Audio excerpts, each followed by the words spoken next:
is, as content creators, we have a responsibility to our audience.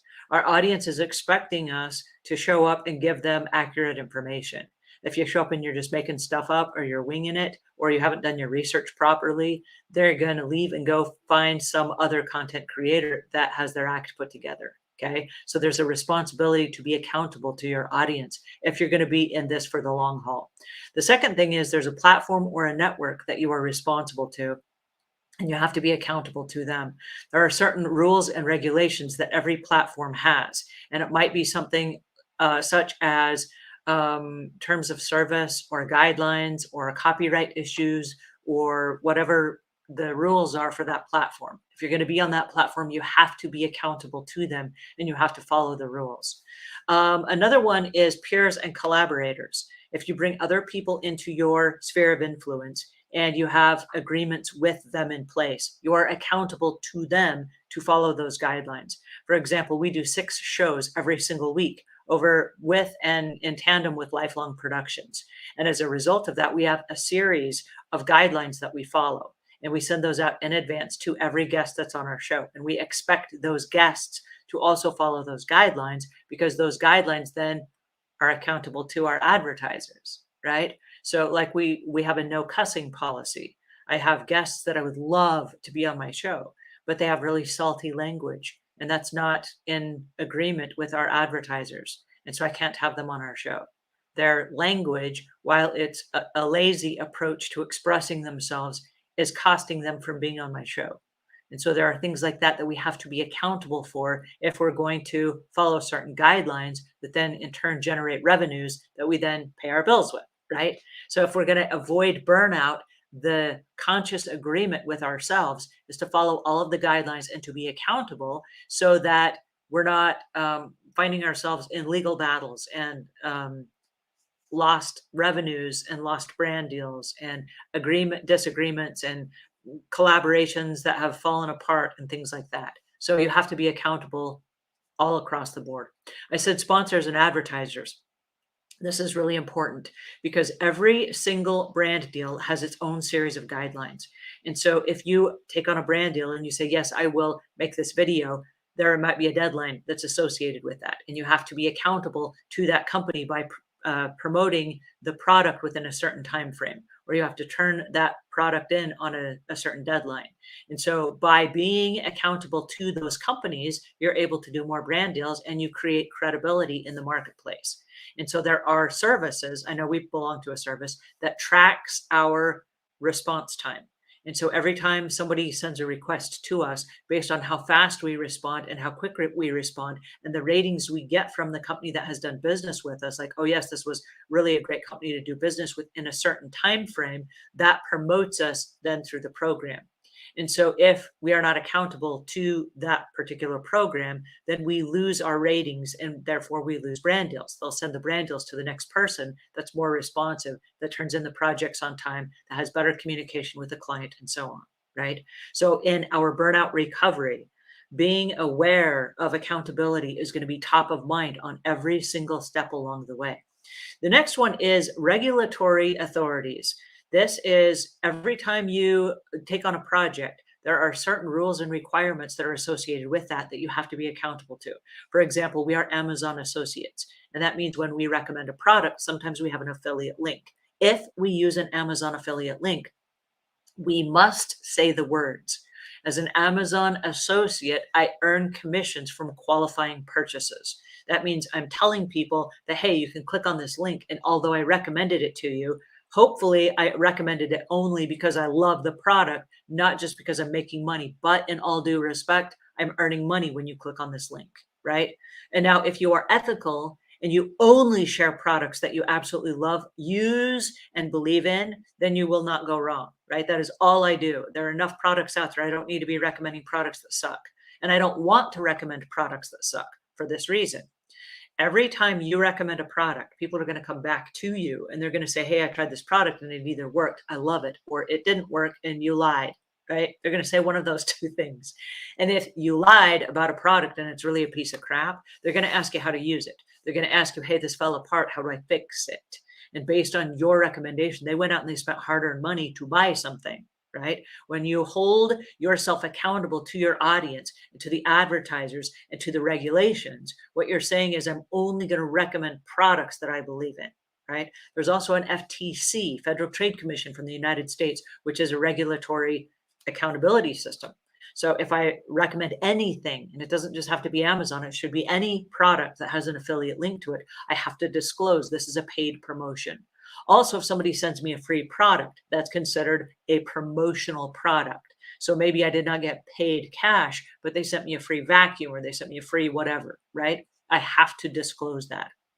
And so, in order to be in compliance, you want to make sure that you are in compliance. And that also goes with copyrights. So, if you use someone else's licensed image, you want to make sure you own a license to it, which means you have to be accountable to the software that you purchase. So, for example, we use a lot of B roll and we use a lot of B roll clips that are third party, like we bought them from a service.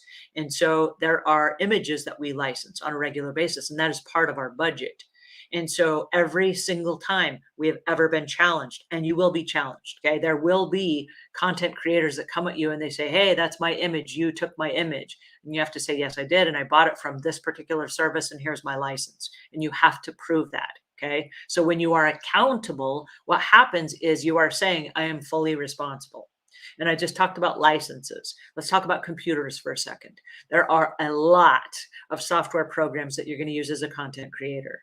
And the rule right up front is pay for every license that you use and have a license on every computer that you use that's paid, that's licensed either to you personally or licensed to an agency that you either own or you pay for. Okay. And that means like we've bought a lot of agency licenses at this particular location. I think we've got 21 computers. So we'll buy like 50 pack licenses that can go on all of those computers so that every single computer has its own paid licenses that are tracked back to that IP address. That's how you stay in compliance. And that way you're paying fair value for the services that you're using. And I say fair value, meaning whoever is selling you that service or that app or that plugin or that software, they're getting paid for their hard work. The same way we're going to teach you to license your information and your intellectual property so that you get paid on every single project that you do, right? We don't want to cheat the system and take shortcuts and skip people out of their pay and then hope that we're going to get paid in exchange. Doesn't work that way. Okay. There's the law of karma, and karma as a content creator is either going to promote you or expose you. So we want to make sure that we're always in compliance and alignment with the rules and regulations. And that means being accountable to the programs that you use and purchase. Okay. All right. The next one is your personal ethics and values. The personal ethics and values come back to your code of ethics. And if you don't have a code of ethics, I recommend that during this burnout recovery process, you create some. I know that for me, we have a code of ethics, and I will leave links in the show notes to the code of ethics that we have at Savvy Cleaner, which is a company that I own for house cleaners and maids. We train house cleaners and maids. But what is interesting about the code of ethics is we have broken down, here's how we treat our clients. Here is how we treat our employees. Here is how we treat our social media and how we behave with our audiences on social media. And we have a whole series of things that we do on a regular basis so that in the event that somebody's new and they're not sure, they can read the code of ethics and they go, oh, now I'm sure, right? We want everybody on our team behaving the same way. I want everyone on my team accountable to me for the code of ethics. And I want to hold the code of ethics as my accountability partner. If I'm in doubt, I want to go back to the code of ethics and say that is my accountability partner, right? And I want to make sure that we have accountability built in to all of our systems along the way. Because if we are accountable to the different systems and the processes and the different organizations that we work with, we are not going to go wrong in our business. We're going to avoid people fleeing from our business. We're going to avoid lawsuits and legal issues, and we're going to avoid a bad reputation, if you will. Okay. So accountability is key when it comes to repairing yourself from burnout recovery, because a lot of the stuff that we get tripped up on is stuff we ourselves created out of negligence. So I just want to throw that out there. There's also financial responsibility and accountability. I have a team of 28 people right now, and I'm accountable to them. I got to make payroll every single week. So the deals that I do have to be deals that I feel good about, that the whole team can get behind, and that we can make money on. If I just gave away information for free all the time, which we give away a lot of information for free, don't get me wrong, but if I only gave away free information, I'm not being accountable to my team. I can't pay their bills with likes and shares. So while we have YouTube channels, we have to monetize those YouTube channels a multiplicity of different ways in order to pay the team. And you are also accountable to your families. So if you have children or you have parents or you have a spouse or whoever it is you pay bills with and for, you have an accountability to them to make sure that you're earning money. And so a lot of content creators feel like, well, if I just write a blog, then, one day someone's going to hire me for something. There needs to be a system in which you make money on a regular basis every single day for the content that you create. You have to be financially accountable. And for this reason, you've got to be accountable across all the board. And that means you got to pay your taxes, right? That is an accountability system. You got to pay the IRS. If you do a barter agreement, which is a trade arrangement, we talked about trade the other day, but if you do a trade deal based on the value of that trade, you must pay taxes. That is an accountability system, right? So we want to be aware of the different things that we have to do inside our progression of business in order that we are accountable to every single step along the way. All right. So we also have legal obligations.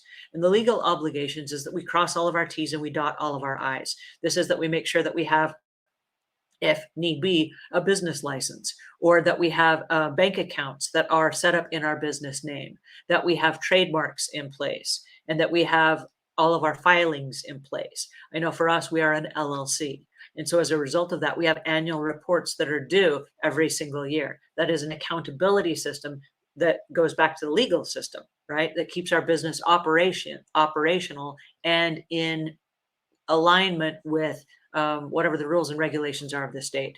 And we also have to pay property taxes on our business. We have different business insurances that we have to provide for ourselves and for our employees and all the things, right? There are compliance issues. So what we're talking about today is accountability. So I want you to start thinking in terms of how compliant am I and who am I accountable to? So the assignment for today is to sit down throughout the course of the day, whether you're eating or you're out walking or whatever, and just start thinking about the accountability systems. Do you have a license on all of your computers for all of the apps that you're using? Or maybe do you have some bootlegged software? If you do, get rid of the bootlegged software and start paying people for the services that they provide you, because it's really hard to turn around and ask other people to pay you when you're chinsing the system and you're not actually paying for a lot of stuff you should be paying for. Right? So money in, money out, it's a revolving system that then is in karmic flow, right? So think about accountability. Who are you accountable to? That's our lesson for today. All right. Leave your comments and questions in the notes below. I have people here on my team, and also I jump in daily to answer your questions, and I want to make sure that we get your questions answered. All right. Now for my update on how I'm doing as far as my personal activities go. This is the tough part. All right, the sleep. I got 4 hours and 41 minutes of sleep last night, which is 30 minutes more than the night before. I'm not proud of it, but I stayed up way too late last night. I was working on some landing pages for a course that I'm working on, and I was wide awake and I felt fantastic. And I said to myself, if I stay up later, I'm going to get more work done, but I'm going to really hurt tomorrow morning when it comes time to get up to go to the gym. Okay. And I knew I was trading one thing for another. So if you have a conscious decision, you have choices. We say when you are aware, you have choices. And I made a choice decision last night that I was going to stay up later, knowing that it would cost me this morning. I said yes to working later and no to sleep. When you say yes to something, you're saying no to something else. And then this morning when I woke up, I paid for it. And I was like, why did I make that decision? Right? So the goal is to get enough sleep. And I told myself when I got up this morning that I will take a nap this afternoon. And I'm building it into my schedule so that after my show for today, that I'm able to take a nap and kind of catch up a little bit on my sleep. All right, the next thing, my hydration. I'm doing really, really well on my hydration.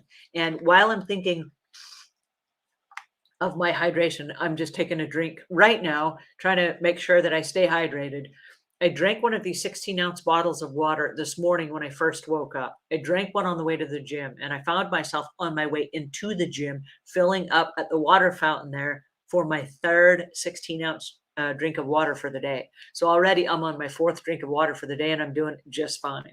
So the goal is to stay hydrated because that's what makes our body and our brain work properly. And I am on a strategy, if you will, of about 112 ounces a day. And I did 112 ounces yesterday. All right, the next one is intermittent fasting. The intermittent fasting is kind of a bugaboo for me because I am just learning how to do intermittent fasting. So yesterday I fasted for the whole day, and now I'll fast for half of today, and I'll break my fast at about 3:30 this afternoon, and I'll have a nice meal that includes some protein. And the purpose for going all the way through Monday and fasting is to get my body into a new state of fasting mode, and it's becoming easier and easier to do. I know the first couple times that I was intermittent fasting and I fasted like 48 hours or 72 hours, that's all I could think about was like food. And I'm not thinking about food at all. But now I'll go 24 hours and my body's like, hey, just checking in. Are you hungry? And I'm kind of like, oh, yeah, it's been 24 hours now. So I don't have the hunger that I used to have, and I don't have the sugar cravings. And I think I got all that stuff out of my body. And so I'm doing a whole lot better. So now it's just kind of like, hey, checking in. How you doing? You know, you gonna eat today? You're not gonna eat, like, and the body is adapting. So I love that. All right, let's talk about the nourishment for a minute. The nourishment is all about what did you eat and how did it make you feel? And I'm really focused right now on eating some proteins, but I need to add bananas to my daily whatever it is I'm eating. Because I notice that like when I'm sleeping at night, I get like leg cramps or I get like weird Charlie horses in my legs. And I find myself getting up in the middle of the night, like walking about, like just trying to like work it out because it's so uncomfortable that it woke me up in the middle of the night. And I think that's a deficit of potassium. So I'm going to eat a couple of bananas through the next couple of days and I'll report back and let you know how that worked. And I think this is really cool because as I'm clearing my system out and my body is starting to send me new messages, the messages are loud and clear. So instead of just masking the pain and like, I don't know what's wrong with me, everything's wrong with me. Now I'm saying, oh, look, there's a Charlie horse in my leg. Could that possibly be from lack of potassium? Right now, I'm able to get more granular on that. And probably instead of medication, a couple of bananas will fix that. So I love the fact that my body is now speaking to me saying, hey, wait a second, check this out. And I can go, oh, yes, I'm checking it out. Right. So I love the nourishment fact of it because I'm now focusing on getting well, not just masking the pain. And that's huge. All right. The next one is my workouts. I'm doing great at my workouts. And I'm finding myself not only a little bit more competitive, but pushing myself harder. So today I was doing some kicking with the side of the pool to try to strengthen my legs to help my knee recovery. And I found myself looking at the clock 'cause I'm doing intervals, 45 seconds all out massive action, and then a 15-second break. 45 seconds of all out massive action, a 15-second break. And on the all out massive action, I was asking myself, can I kick harder? Can I kick deeper? Are my legs straight enough? And so I'm really focusing on stroke work and I'm focusing on strategy and I'm focusing on strength and endurance. So I'm finding myself, even just a couple of weeks in, that now my workouts really count. Was I in the zone as much as I possibly could have been? And I spent 92 minutes yesterday in the zone. So my heart is starting to respond. And as I'm working out, my breathing has changed. And instead of just kind of like winging it and just my breathing is all over the place, it's really focused on the intervals so that it's all out massive action. And I mean, when I'm finished with my workouts, like my face is beet red, kind of like back when I was in high school and I was going all out. Right. So I'm starting to bring that back into my adult life and I'm starting to feel so much younger. So yay, it's working. All right, the next one is the moods. My moods are through the roof. I'm feeling fantastic. And if this is burnout, I'll take it anytime because I'm feeling really, really good. And I think it's because I have reset my body. And like I said, I'm asking my body to do radically different things in hopes of getting radically different results. And my body is starting to respond saying, hey, we don't know who this new Angela is, but we like it. And this is good. So keep doing it. So I asked myself yesterday, at what cost? Because I know a couple of weeks ago, I asked you for 14 hours of your week. And I know that was a huge ask. And I'm asking that of myself. I'm not doing anything I would not ask you to, I would not ask you to do anything that I'm not doing myself. Right. And so by adding the 14 hours to my week, that I'm clearing the schedule and I'm saying, hey, wait a second, I'm worth it. This is my time. I'm going to do this for myself. I was thinking about it this morning in the pool, and I was thinking I would do it all over again in a heartbeat. That 14 hours is one of the best investments that I've spent on myself in a very, very, very long time. And it wasn't all money related. I bought a couple new things, like I bought a gym membership, and I bought a new pair of eyeglasses for the swimming pool, and I bought a new cap. So there are a couple things that I bought, and I bought the MCT oil, which is the coconut oil that I've been adding to my herb tea in the morning, which removes hunger pains, I guess. It's like an appetite suppressant. So there are a couple little things that I bought in order to make my journey easier. But one of the things that I've noticed is the results have been remarkable. And so would I do it again? Absolutely. All right, my progress. This is super important as the progress because I am my company's biggest asset. And so right now I've put together a new course in the last 48 hours that's all about landing pages that's going to be really helpful that we can then promote to all of the people that are joining us over at Lifelong Productions because I've just been put on a couple of courses that I'm teaching. And so the courses that I'm teaching a new course on media and how we have been able to book ourselves on a whole bunch of national media outlets over the last couple of years. So we have a lot of media outlets and national magazines and publications and radio shows and TV shows that we are a trusted consultant to. And so I'm teaching a course on how to do the media outlet advertising outreach for the advanced membership that they have at Lifelong Productions. The next thing is I'm teaching a course on how we've monetized our YouTube channel 27 different ways. And so this is a new course for me and I'm really excited about it. But in order to do that, I've got to put together all of my training materials for those courses. So that is my business progress, and it's coming along really well. I'm really, really excited about that course. All right, the next one that I want to mention are the challenges that I have. The challenges are the one of the big things for me right now is this particular series that I'm doing with the Lifelong Productions is the Content Creator Burnout series. And I'm doing something new that I've never done, which is adding a daily blog via advanced custom fields. And that's where I fill out the form fields every day and it makes a blog over here. And there are a couple things that I didn't know how to do. Like I had an image that was a featured image. And when you click on it on the archives page, I wanted it to go over to the blog. But I didn't want to recreate that same picture. But on the blog, I want you to create the same, click on the same picture. But instead of it taking you to the blog, I want it to take you to the YouTube show, which is the show that we're on right now. And so I couldn't figure out how to use the same image to do two different things. If I put a hyperlink in there, it takes you to one place. How do you make it take you to two places? And so I just figured that out yesterday, but that was kind of a challenge for me. And it kind of tripped me up for a minute on the setup of that show. So now that I know how to do it, I can do it again and again. And I'll teach you guys how to do it if you're part of the program. All right. So the next thing is follow me over at lifelongproductions.com if you have not already.